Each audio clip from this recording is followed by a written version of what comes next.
Sentando, vamos lá. Não, depois você. O Hélio, meu Deus e meu Pai, queremos te agradecer. Teu filho vai ser um instrumento. Toma a vida dele. Senhor, quem fez a boca do homem, está escrito na tua palavra. Então que o teu Espírito Santo dê a ele graça, sabedoria, tranquilidade para transmitir a tua palavra. Que esta palavra se torne viva, poderosa, que ela tenha um efeito em todos aqueles que abrirem o coração para receber esta palavra.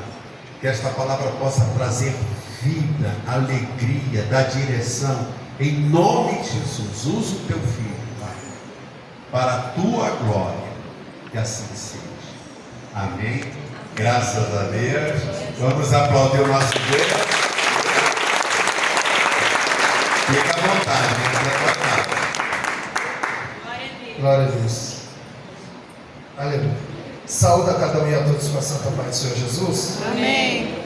Vamos abrir as nossas Bíblias em Apocalipse, capítulo 3, no versículo 20. Desde já eu quero agradecer a Deus por mais uma oportunidade de fazer a exposição da sua palavra. Louvo a Deus pela vida da minha esposa, que me acompanha, Marcos, Solange, pastor presidente, pastor Gilberto. Agradecer ao pastor, aleluia, da Igreja Nova Geração, pastor Misael. Agradecer ao Daniel. Agradecer a todos, aleluia, que foi o canal para estarmos aqui compartilhando uma palavra. Que está em Apocalipse capítulo 3, verso 20. Diz assim a palavra do Senhor: Eis que estou à porta e bato. Se alguém ouvir a minha voz e abrir a porta, entrarei em sua casa, cearei com ele e ele comigo. Os irmãos podem tomar o vosso assento. Louvado seja o nome do Senhor. Nós temos um tema e por ele seremos norteados. A qual o tema que os jovens escolhemos: não haverá segunda chance. Ou seja, esse tema ele é atual e extremamente relevante para a igreja contemporânea, porque nós não podemos mais viver desperdiçando oportunidades. Nós talvez não tenhamos uma segunda chance, como foi louvado aqui, Eclesiastes capítulo 5, verso 1: guarda o teu pé quando entrares na casa do Senhor. Nós temos que abraçar todas as oportunidades que Deus nos dá, e esse tema ele é absolutamente pertinente. Nós vemos que diante desse tema, Jesus ele nos convoca a tomarmos uma posição diante dele, a nós meditarmos e tomar por base a igreja de Laodiceia, aonde essa igreja ela não tomou uma posição diante de Jesus, diante do Evangelho, diante de Cristo. E para todas as igrejas, Jesus ele tem o mesmo refrão: eu sei as tuas obras. E quem tem ouvidos, ouça o que o Espírito diz às igrejas. Então, para 7 igrejas da Ásia, Jesus tem o mesmo refrão: eu sei as tuas obras. E quem tem ouvidos, ouça o que o Espírito diz às igrejas.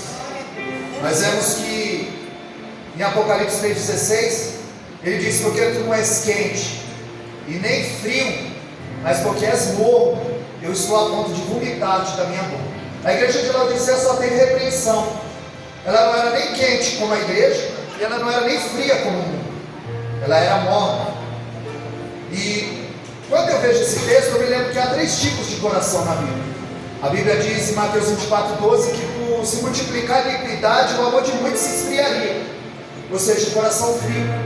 Quando eu vejo Lucas 24:32, os dois no caminho de Emaús, eles diziam: não ardia o nosso coração quando ele nos falava a palavra, coração quente.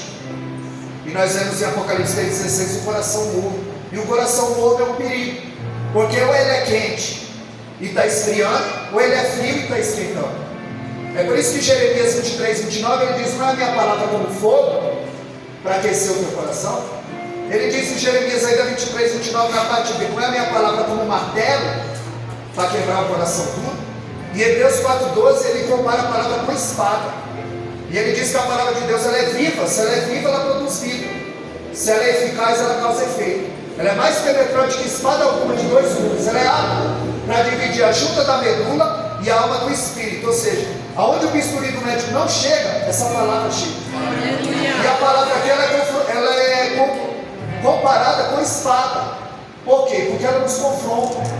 Porque se fosse para fazer carinho, ela seria comparada com travesseiro. Mas ela é comparada com espada, porque ela nos tira da zona de conforto. Porque quando eu examino a palavra me examina. E quando nós lemos o livro de Apocalipse, ele é um livro enigmático, de difícil compreensão. 85% desse livro é simbólico. Ele se torna porta aberta para os salvos e janela fechada para os ímpios. Nós sabemos que João 17, verso 6, Jesus disse: manifestei o teu nome aos homens. Jesus, nos evangelhos, ele nos apresenta o Pai. Porque no Velho Testamento ninguém chamava Deus de Pai. É Jesus quem revela o Pai. Ele diz em Mateus 6,10: quando orar, orareis assim: Pai nosso que estás no céu, Pai nosso. Ele mostra quem é o Pai. João 14,6 ele diz: eu sou o caminho, a verdade e a vida, e ninguém vem ao Pai. Então Jesus nos revela o Pai. Mas em Apocalipse o Pai nos revela o Filho.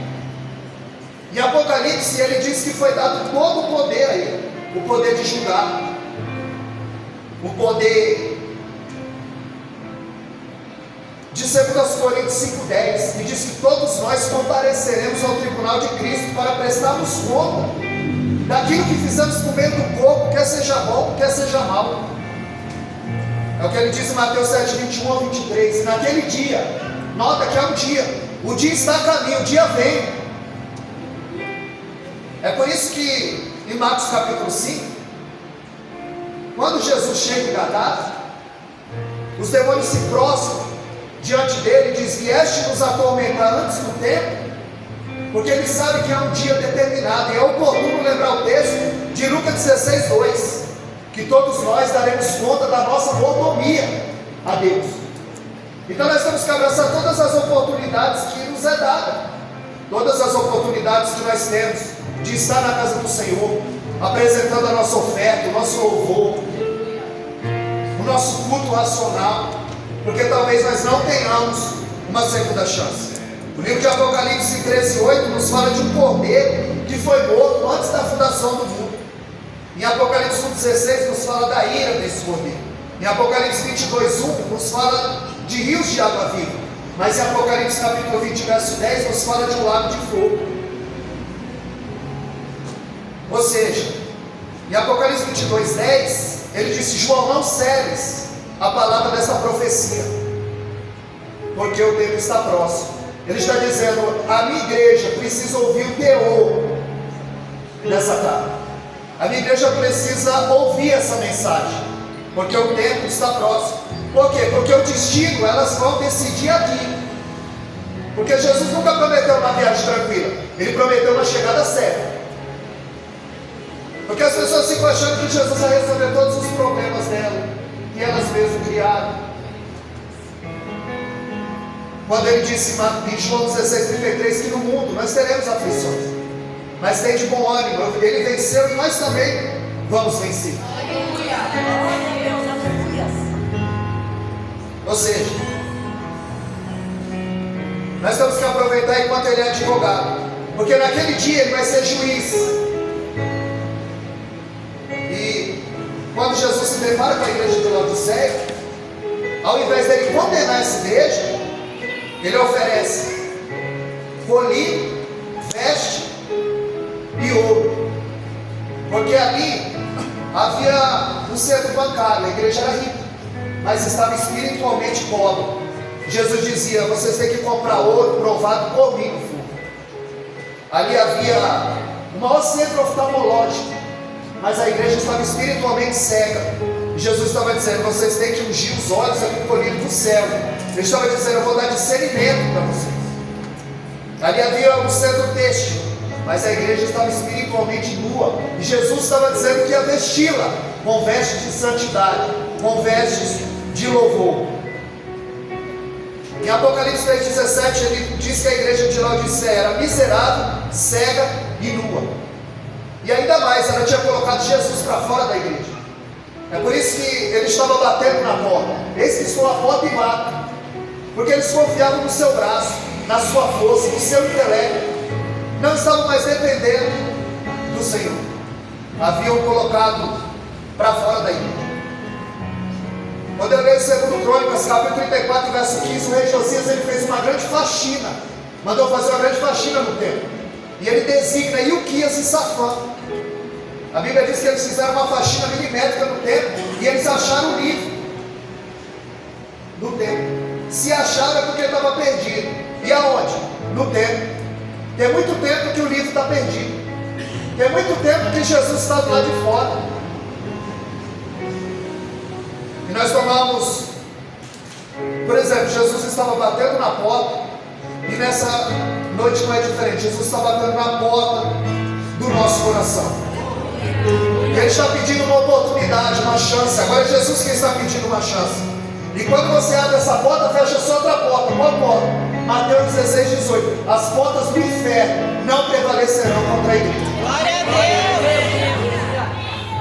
A palavra porta, ela tem conotação com oportunidade, e oportunidade tem conotação com chance. A palavra porta, ela aparece 509 vezes na Bíblia.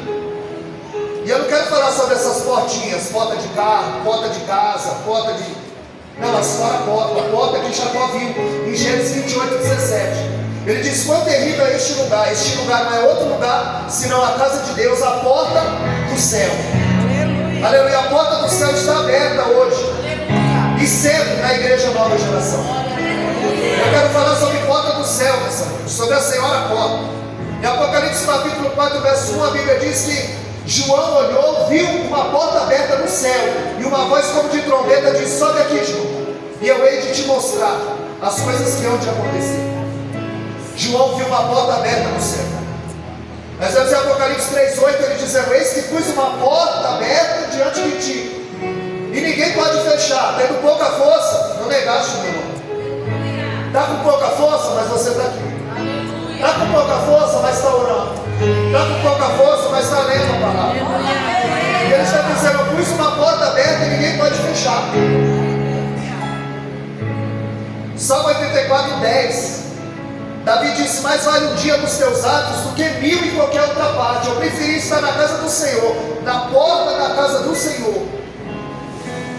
Porque Davi não sabia se ele teria uma segunda chance. É por isso que no Salmo 122 ele disse: alegrei quando me disseram, vamos à casa do Senhor. Só pelo fato dele ser convidado, ele já se alegrava. Como não era o culto dele, porque ele não sabia se ele teria uma outra chance de estar na casa, na presença do Eterno. Em Colossenses 4,3, Paulo diz: orem para que me seja aberta a porta da palavra. Quando Paulo escreve a carta aos Colossenses, ele está preso.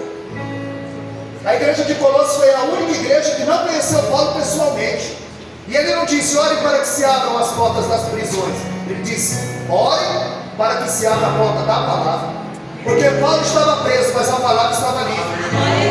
Quando o soldado romano está algemado a Paulo, ele não está algemado a Paulo, ele está algemado ao Evangelho.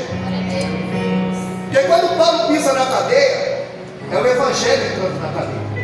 Porque Deus tem os seus propósitos. E se Paulo não vai preso, nós não teríamos as cartas. Então há um propósito debaixo do céu para mim e para a tua vida. Que nada acontece em vão na minha e na tua vida. Tanto é que em Filipenses 4,22, Paulo diz: os santos vos saúdam, principalmente da casa de César. Paulo vai ganhar a guarda pretoriana, porque aonde ele estava, ele anunciava o Evangelho. Ele não vivia desperdiçando a oportunidade. Toda oportunidade que ele tinha para anunciar o nome de Cristo, assim ele o fazia. Em Atos 14, 27, ele diz que ele relata como foi aberta a porta da fé aos gentios. E eles já abraçaram a primeira oportunidade quando a porta foi aberta. Em 1 Coríntios 16, 19, ele diz: uma grande e eficaz porta se me abriu, e há muitos adversários, porque o adversário quer te tirar da porta, quer te tirar da oportunidade, ele quer impedir aquilo que o Senhor tem. Mas a Bíblia diz em 1 João 4,4: filhinhos, sois fortes e já venceste o maligno, porque maior que está convosco, maior é aquele que te chamou, maior é aquele que te tocou. Aleluia, porque é aquele que está aqui. O adversário queria tirar Jó da porta. Todas as intempéries, as tempestades, as adversidades que veio sobre a vida dele, ele permaneceu firme na porta. Ele disse em Jó 31, 34: trema eu perante uma grande multidão, o desprezo da minha família me apavora, eu me calei e não saí da porta. Ele permaneceu na porta, ele permaneceu na oportunidade que Deus lhe deu. Eu vejo o 2 Reis 4,15, a Bíblia diz que a sunamita se pôs em pé na porta. A Bíblia diz em 2 Samuel 11,9 que Urias se deitou na porta. E no livro de Ruth, capítulo 4, verso 1, a Bíblia diz que Boaz se assentou na porta. Eu vejo gente sentada, deitada, de pé, mas na porta, na oportunidade, na brecha, na posição. Em Lucas 16, 20, a Bíblia diz que havia um mendigo que jazia, essa palavra jazia quer dizer esquecido. Havia um mendigo esquecido na porta do rico, que os cães vinham lhe lamber as chagas, doente, mas na porta, na brecha, na posição. A Bíblia diz que morre o rico e morre Lázaro, o mendigo. Um foi levado para o seio de Abraão e o outro para o Hades, tormento. E depois que ele estava morto, e aí eu chamo o pastor Misael de um missionário morto, porque ele não abraçou a oportunidade em vida, mas quando ele estava morto, aí ele queria fazer missão. E nós temos essa oportunidade, como Daniel disse aqui, de evangelizar, de ir em busca do perdido. Nós não podemos desperdiçar essa oportunidade, porque o Senhor conta comigo e com você. E quando ele estava morto, no Hades, no tormento, e que ele viu que de fato o inferno não é falácia. A falácia é uma mentira que parece verdade. Não é falácia, não é utopia, não é mentira. Quando ele viu que o inferno era verdade, ele disse: molha o teu dedo na água e põe na minha língua para me refrescar, porque eu estou ardendo aqui em chão. E tem mais, vai lá na casa do meu pai e avisa ele, meus irmãos, para que ele não venha para cá. Ué, quando ele estava vivo, ele não quis fazer missão. Agora quando ele está morto, ele quer fazer missão. A gente não pode viver desperdiçando oportunidade. E ele disse: não, tem o Daniel, tem os jovens, tem o pastor Misael, tem aqueles 7.000 que eu separei, os 300 valentes, ouçam-nos. Não, mas se um dos mortos fosse ter com eles, eles iam acreditar. Não, eles não estão acreditando nos vivos, quem dirá nos mortos. Ele estava dizendo: vocês precisam acreditar na palavra, você precisa acreditar no que está escrito. Em Hebreus 13:12, a Bíblia diz que Jesus, para santificar o povo, sofreu fora da porta. Fora da porta você vai sofrer, fora da porta você vai bater cabeça. Porque quando chega em João capítulo 10, verso 9, Jesus disse: eu sou a porta, e aquele que passar por mim salvar-se-á, entrará, sairá e achará passagem. Jesus é essa porta, Jesus é essa oportunidade, Jesus é essa chance que nós temos hoje. Porque a Bíblia vai dizer em Eclesiastes 4:9 que os mortos não sabem de nada, eles caíram no esquecimento, mas para o vivo ainda há esperança, ainda há chance, ainda há oportunidade. Jesus está dizendo: eu sou a porta, ele não está dizendo: eu sou a janela, porque janela é lugar de murmuração, é lugar de fofoca, é lugar de morte. A Bíblia diz em Atos 20, verso 9, que Paulo estava pregando, o sermão se estendeu, e a Bíblia diz que eu estava na janela, ele caiu e morreu. Ele estava no culto e caiu. Ambiente de culto não impede ninguém de cair. Você não muda porque você frequenta a Igreja Nova Geração. Você só muda quando o Espírito Santo se apodera da sua vida. Aí ele começa a ditar o que você ouve, o que você fala, o que você come, o que você faz. você começa a manifestar os frutos de Gálatas 5:22. O autocontrole, a mansidão, a bondade, a benignidade. Você começa a manifestar o fruto. Não são os frutos. É o fruto com 9 partes. Mas isso acontece quando o Espírito Santo se apodera de você. Então em Atos 20, verso 9, a Bíblia diz que eu estava na janela e dorme. E cai. Janela. Lugar de morte, de fofoca, de murmuração. Lugar de crente é na porta. É na brecha, é na posição. Ele dormiu. E quantos jovens estão dormindo em nosso meio? E Deus conta comigo e com você para acordá-los, para despertá-los. É por isso que Efésios 5,14 diz: desperta tu que dormes. Porque a Bíblia diz que Saul teve a sua lança furtada, a sua espada furtada quando dormia. Sansão teve os seus cabelos cortados quando dormia. Jonas dormia e a tempestade estava acontecendo. E Eutico dormiu e caiu da janela. A Bíblia diz, segundo Samuel 6,16, que Mical estava na janela.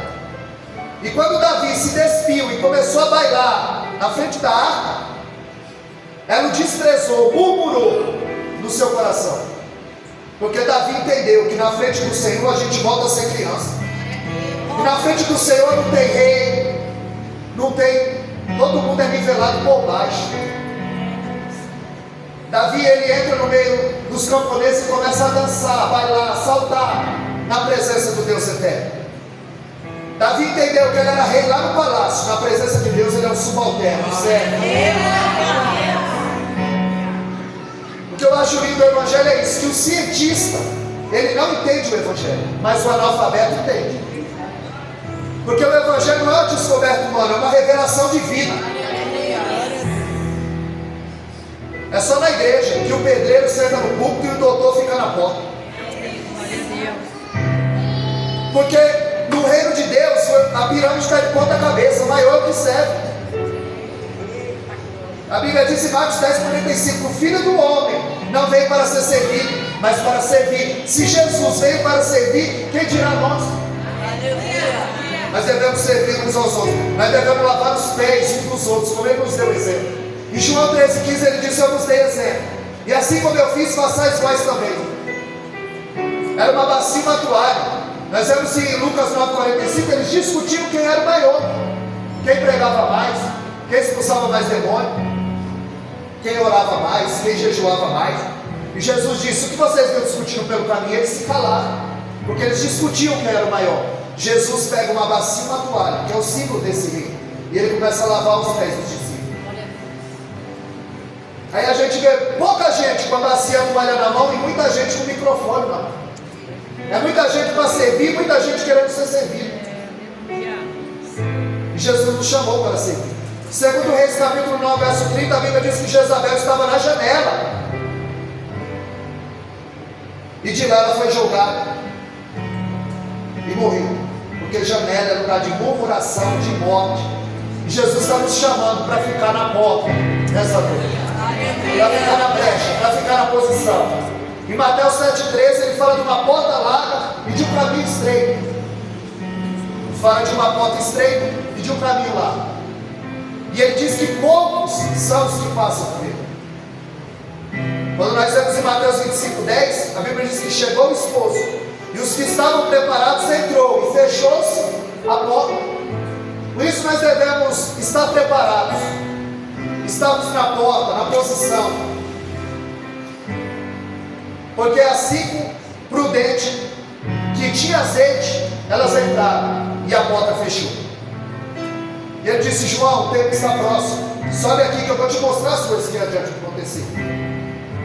O tempo está próximo. E a Bíblia diz em Tiago 5,9 que o juiz está às portas. E vai ser um piscar de olhos. A Bíblia diz no Salmo 3, verso 5: eu deitei e dormi, acordei, porque o Senhor me sustentou. Talvez você durma e se não acordar. Nós abraçamos as oportunidades que Deus nos deu. A Bíblia diz em Êxodo 12:23 que era para passar o sangue na verga da porta. Quando o anjo da meia-noite passasse, não haveria uma segunda chance. Quem não tivesse a marca que ele não estivesse na posição, na brecha, quando o anjo da morte passasse. Em Números 12:5, Deus chama Miriam e Arão para particular, na tenda, na porta da tenda. Porque Deus ele gosta de ter particular com o crente que fica na porta, que fica na brecha, que fica na posição. Em Apocalipse 22:14, ele diz: bem-aventurado aquele que lava as vestes no sangue do Cordeiro, porque só vai entrar na cidade pelas portas. É porta do céu nessa noite. A porta está aberta. Nós precisamos passar por ela, porque nós não podemos viver desperdiçando oportunidades. Nós vemos em Atos 3:2 que havia um homem coxo de nascença que era colocado na porta do templo, a porta formosa. O homem coxo é o homem que tem a perna menor do que a outra. Ou seja, nós estamos diante de um dom de maravilha. É a perna crescer. Por isso que quando ele entra saltando e bailando no templo, todos ficam atônitos, porque reconheciam. E o texto vai dizer que há 40 anos ele estava naquela situação. Só que em Atos capítulo 3, verso 4, ele esperando receber alguma coisa, Pedro disse: eu não tenho prata nem ouro, mas o que eu tenho eu te dou. Ele estava dizendo: eu não tenho prata, eu não tenho ouro, mas eu tenho autoridade, mas eu tenho comunhão. Eu conheço alguém que tem um nome poderoso, que está sobre todo nome. A Bíblia diz que ele fitou os olhos dele achando que ia receber alguma coisa. E muitas vezes Deus não vai dar o que você quer, vai dar o que você precisa. Porque o dinheiro não ia mudar a vida dele. Ele pediu esmola e ganhou perna nova. É por isso que Efésios 3:20 diz que Deus é poderoso para fazer muito mais do que nós pensamos ou pedimos. Ou seja, você não vai levar o que você veio buscar, você vai levar muito mais. Glória a Deus! Porque a mão dele está cheia e ele não vai dispensar ninguém daqui de mão vazia.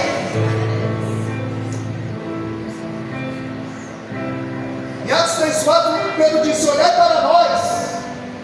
Será que alguém pode olhar para você? Será que alguém pode olhar para mim e ver Cristo em você? Enxergar luz em você? Enxergar Cristo em você? Porque a palavra cristão significa pequeno Cristo.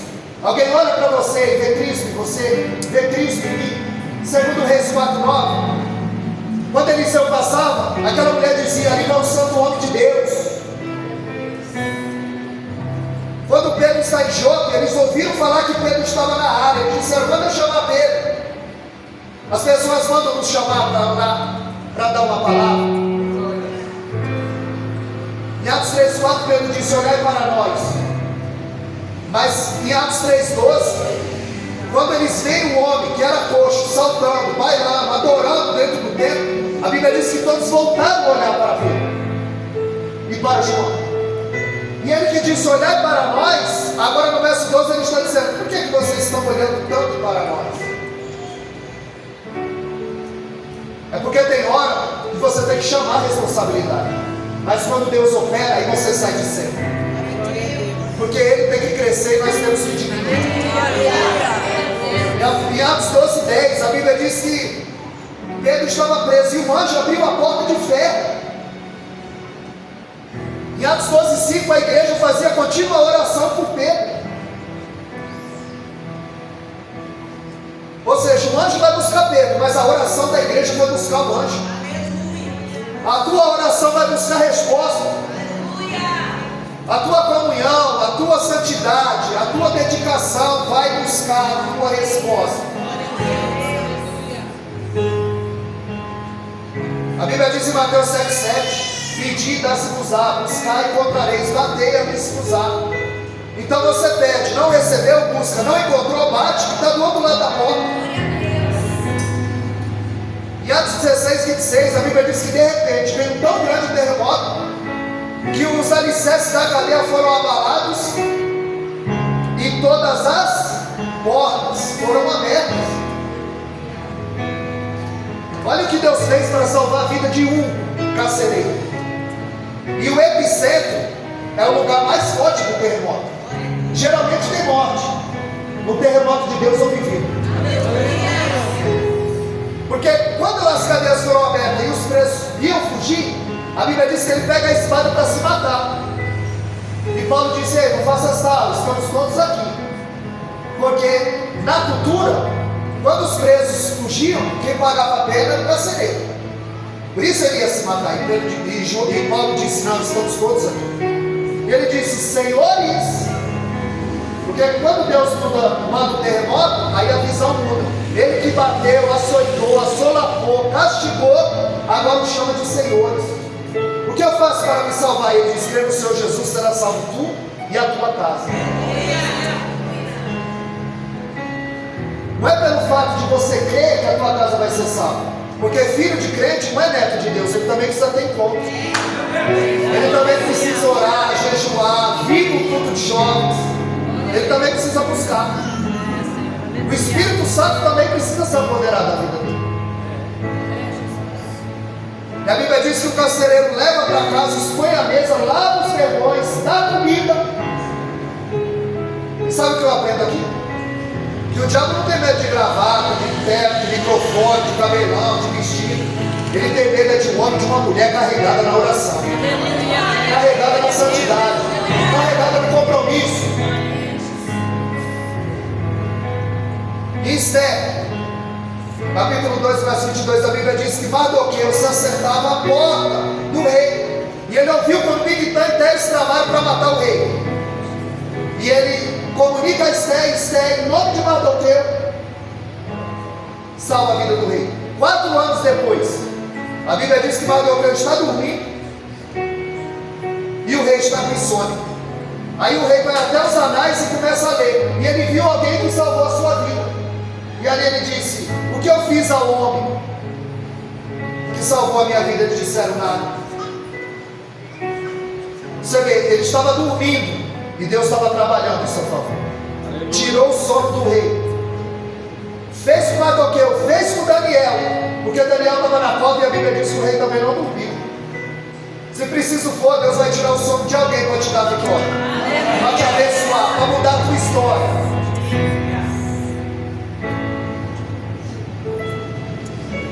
E para encerrar, a Bíblia diz que Rebeca estava na porta da tenda e ouviu quando Isaac queria abençoar Esaú. Aí ela corre, chama Jacó e diz: ele que recebe a bênção, talvez você não terá uma segunda chance. E ele disse: não, mas o meu irmão Esaú é peludo. Esaú significa peludo. E ela disse: deixa comigo. Uma vez ela perguntou ao Senhor: por que eu sou assim? Que as crianças brigavam no seu ventre. Ela disse: há 2 nações no teu ventre, e o maior servirá ao menor. E aí ela quer dar uma ajudinha, e ninguém ajuda Deus. Aquilo que Deus prometeu vai chegar na tua mão. E Eclesiastes 9:10: tudo quanto tiver a mão para fazer, faz conforme a tua força. Não precisa tramar, não precisa forçar, porque Deus vai usar um e outro. Que aquilo que é teu te acha. Aquilo que é Deus vem na tua mão. Aquilo que Deus prometeu, Ele é fiel para cumprir. 2 Timóteo 2,13: ainda que nós somos infiéis, Ele permanece fiel à sua promessa, à sua palavra.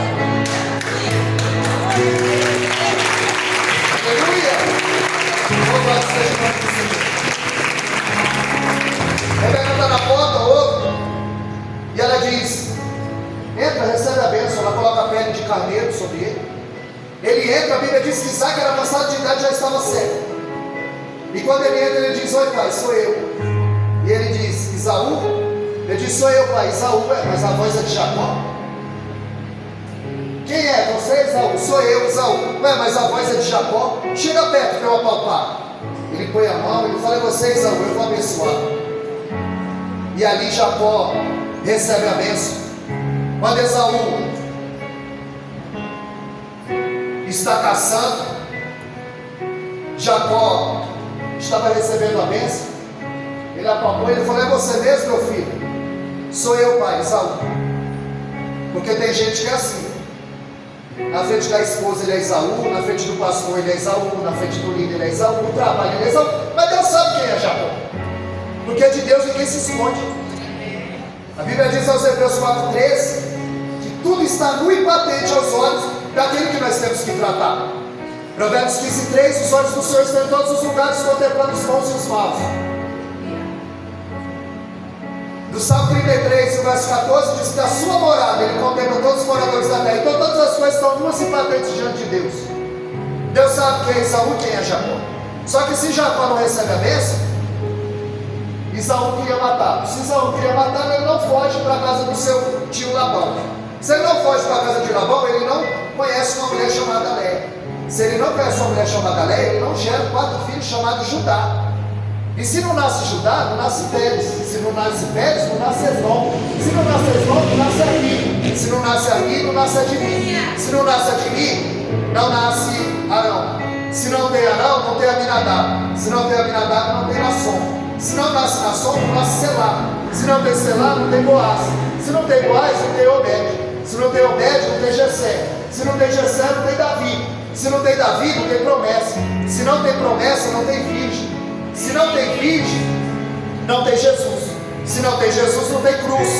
Se não tem cruz, não tem o Consolador. Porque ele disse: se eu não for, o Espírito Santo não vem.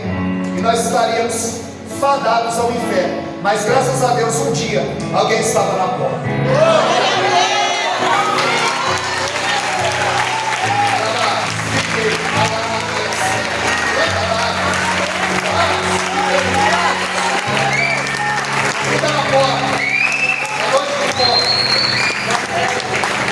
Deus abençoe, irmão. Irmãos, quem recebeu essa palavra? Glória a Deus. Esse momento, deixa eu só retirar isso aqui.